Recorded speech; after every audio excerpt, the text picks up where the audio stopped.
Imaginez qu'en un instant, une amitié pure et innocente puisse être détruite par un seul mot. Maria a toujours cru qu'elle connaissait ses propres valeurs, qu'elle ne ferait jamais rien d'injuste. Mais en une fraction de seconde, tout ce en quoi elle croyait s'est effondré. Qu'est-ce qui pourrait conduire une mère aimante à accuser, d'une manière aussi cruelle, la meilleure amie de son enfant? Comment un moment de méfiance se transforme-t-il en cauchemar? Chaque seconde qui passe sans que la vérité ne soit révélée, un cœur se brise, une amitié se brise. Et le temps pour réparer les choses est compté. Et s'il était trop tard? Et si cette accusation détruisait non seulement une amitié, mais aussi l'esprit d'un jeune homme innocent? Marie ressent le poids de la culpabilité, la douleur d'avoir blessé quelqu'un qu'elle aime. La seule chose qu'elle veut maintenant, c'est réparer ce qu'elle a brisé, avant que la blessure ne devienne irréparable. Sur la chaîne Féminine Wisdom, nous explorons des histoires qui nous enseignent de profondes leçons sur la vie, l'empathie et le pouvoir de nos actions. Venez avec moi dans ce voyage, où la vérité doit être affrontée et où la rédemption ne peut être obtenue qu'en reconnaissant ses erreurs. Nous ne pouvons pas laisser la peur et les préjugés détruire une autre vie. Le contexte de l'amitié. Dans un quartier où les rues étaient toujours calmes et où les enfants couraient librement d'une maison à l'autre, vivait Maria, une femme au cœur généreux et toujours soucieuse du bien-être de son fils, Lucas.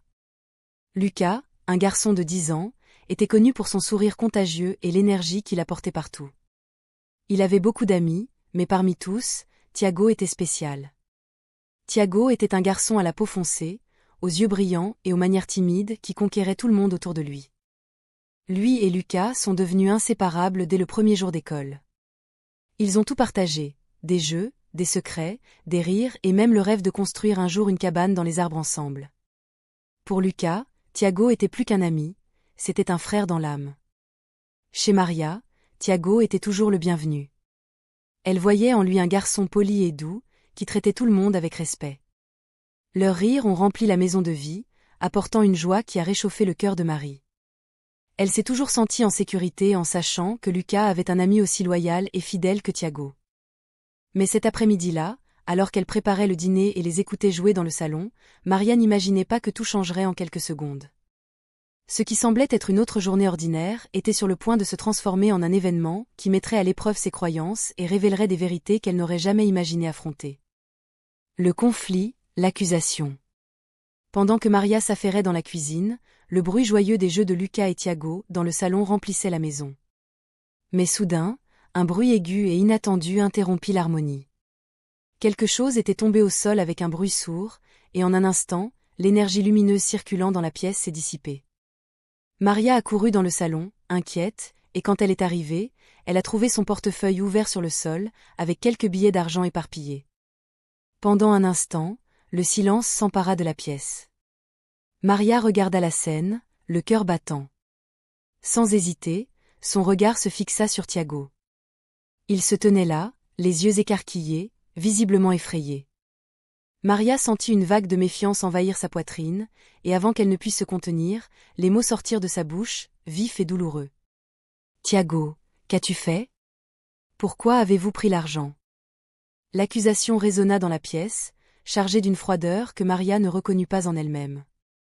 Thiago, sous le choc, pouvait à peine digérer ce qu'il venait d'entendre. Il regarda Maria avec des yeux larmoyants, ne comprenant pas comment quelqu'un qu'il avait toujours accueilli le considérait maintenant avec suspicion. « Je n'ai rien fait, tante Maria. Je vous jure, je n'ai rien pris. » Sa voix était basse, entrecoupée de tristesse et de surprise. Lucas, voyant l'angoisse sur le visage de son ami, essaya d'intervenir. « Maman, c'était un accident. Nous plaisantions, et le portefeuille est tombé. Personne n'a rien pris. » Mais Maria, déjà envahie par la suspicion, ne pouvait pas entendre. Dans son esprit, la vue de Thiago près du portefeuille semblait être une preuve irréfutable.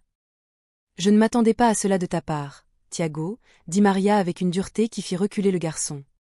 « Je pense que tu ferais mieux de partir maintenant. » Les paroles de Marie fendent l'air comme une lame. Thiago, le cœur serré et les yeux pleins de larmes, a quitté la maison sans se retourner, portant un poids qu'il n'aurait jamais dû connaître. Lucas resta là, ne croyant pas à ce qui venait de se passer.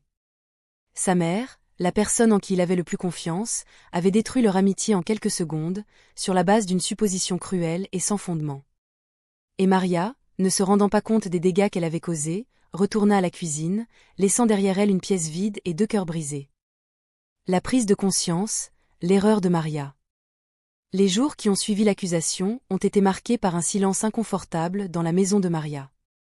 Lucas, qui avait autrefois animé la maison avec ses rires et ses plaisanteries, était maintenant retiré, presque absent. Il évitait de parler à sa mère, et quand il le faisait, sa voix était brève, presque sèche. La joie avait disparu, remplacée par une tristesse que Marie ne pouvait comprendre. Un après-midi, alors que Maria organisait son sac, quelque chose d'inattendu s'est produit. Alors qu'elle fouillait dans l'une des poches les plus profondes, ses doigts touchèrent quelque chose de doux et familier. Lorsqu'il a retiré l'objet, le monde a semblé s'arrêter un instant. C'était l'argent. Le même argent qu'elle avait accusé Thiago d'avoir volé était là, caché au fond de son sac à main depuis le début. Le choc de la découverte la laissa immobile. Le sang qui avait jadis bouilli dans ses veines semblait maintenant gelé. Marie sentit une vague de regret et de honte envahir son être. La réalité de ce qu'elle avait fait l'a durement frappée. Elle avait accusé à tort un garçon innocent, en se basant uniquement sur des préjugés qu'elle n'avait jamais reconnus en elle-même. Son esprit commença à se retirer, revivant le moment de l'accusation, l'expression de douleur dans les yeux de Thiago, le regard de désespoir de Lucas. Comment pouvait-elle être si aveugle, si prompte à juger? Maria s'est rendue compte que ce n'était pas seulement l'argent qui avait été perdu ce jour-là, mais aussi la confiance et l'amitié de 2 enfants qu'elle aimait. Assise à la table de la cuisine, avec l'argent encore en main, Maria s'est rendue compte que le problème n'était pas dans Thiago, mais dans ses propres croyances, façonnées par une société qui juge souvent par l'apparence. Elle ne s'était jamais considérée comme une personne pleine de préjugés, mais en voici la preuve, claire comme le jour. La culpabilité la consumait, et avec elle, l'urgence de réparer ce qu'elle avait fait. Maria savait que s'excuser n'effacerait pas la douleur qu'elle avait causée, mais c'était le moins qu'elle puisse faire. Décidée, elle se leva de sa chaise, sentant le poids de chaque pas qu'elle faisait vers la maison de Thiago. Elle savait qu'en franchissant cette porte, elle serait confrontée non seulement au garçon qu'elle accusait, mais aussi à elle-même et à tous les préjugés qu'elle portait inconsciemment. Le pardon et la leçon. Le cœur lourd et les yeux larmoyants, Maria s'est dirigée vers la maison de Thiago. Chaque pas était ressenti comme une épreuve de courage, une confrontation avec la honte qui la consumait. Lorsqu'il atteignit la porte, il hésita un instant, sentant le poids de la culpabilité qu'il portait. Mais elle savait qu'elle ne pouvait pas revenir en arrière, qu'elle ne pouvait pas laisser les choses telles qu'elles étaient. Elle battait doucement, sentant son cœur battre dans ses mains tremblantes. La mère de Thiago, surprise d'y voir Maria, ouvrit la porte avec un sourire prudent, mais ses yeux reflétaient l'inquiétude d'une mère qui savait que quelque chose n'allait pas. Maria, incapable de retenir ses larmes, a commencé à parler avant même d'être invitée à entrer. « J'ai fait une terrible erreur », a déclaré Maria, la voix brisée. « J'ai accusé Thiago injustement, et j'ai réalisé que je l'avais fait sur la base de préjugés que je n'aurais jamais imaginé avoir. L'argent n'a jamais été volé, il était dans mon sac tout le temps. Je suis venue ici pour m'excuser, de tout mon cœur. Je n'aurais jamais dû traiter ton fils de cette façon. » À ce moment-là, Thiago apparut à l'arrière-plan, ses yeux portant toujours la douleur de l'accusation. Il regarda Maria avec un mélange de surprise et de tristesse, ne sachant pas trop à quoi s'attendre. Marie s'agenouilla devant lui, le poids de sa culpabilité visible dans chacun de ses mouvements. « Thiago, je suis désolée. J'ai été injuste, j'ai été cruelle, et rien de ce que je dis ne changera cela. Mais je veux que vous sachiez que je suis profondément désolée. Je comprends si tu ne peux pas me pardonner, mais j'avais besoin de te le dire. » Thiago resta silencieux pendant quelques secondes qui semblèrent une éternité. Puis il s'avança, avec une maturité que peu d'adultes possédaient, il tendit la main à Marie. « Je vous pardonne, tante Marie, dit-il doucement, mais ça fait mal. » Maria tenait la petite main de Thiago, des larmes coulant sur son visage.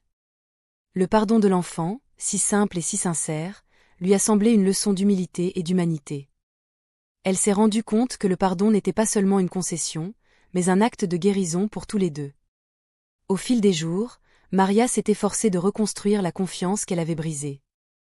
Elle s'est engagée non seulement à accepter Thiago dans sa maison, mais aussi à le regarder, et à regarder tout ce qui l'entoure, avec des yeux nouveaux, libérés des préjugés qu'elle ne savait pas porter jusque-là. L'amitié entre Lucas et Thiago a été restaurée, plus forte que jamais, et Maria a appris la leçon la plus précieuse de sa vie.